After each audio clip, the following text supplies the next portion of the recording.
Saudi আরবের উত্তর পূর্বাঞ্চলীয় তাবুক প্রদেশে প্রবল বৃষ্টিপাতের জেরে ভূমিধসের ঘটনা ঘটেছে। এতে এখন পর্যন্ত কোনো হতাহতের খবর না পাওয়া গেলেও ক্ষতিগ্রস্ত এলাকার সড়কগুলোতে যান চলাচল বন্ধ করে দিয়েছে জরুরি সেবাদানকারী সংস্থা। সৌদি জিওলজিক্যাল সার্ভে জানিয়েছে, ভারী বর্ষণে মাটি আলগা হয়ে এই ভূমিধসের সৃষ্টি হয়েছে। বর্তমানে নতুন করে ধসের ঝুঁকি না থাকলেও ঘটনাস্থল থেকে স্থানীয়দের নিরাপদ দূরত্বে থাকার নির্দেশ দেওয়া হয়েছে।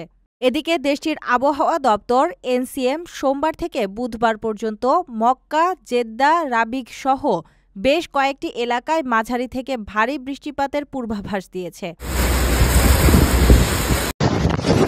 এতে আকস্মিক বন্যা, শিলাবৃষ্টি ও ধূলিঝড় দেখা দিতে পারে। পরিস্থিতি বিবেচনায় বেসামরিক প্রতিরক্ষা দপ্তর জনসাধারণকে সর্বোচ্চ সতর্ক থাকার এবং সরকারি নিরাপত্তা নির্দেশনা মেনে চলার আহ্বান জানিয়েছে।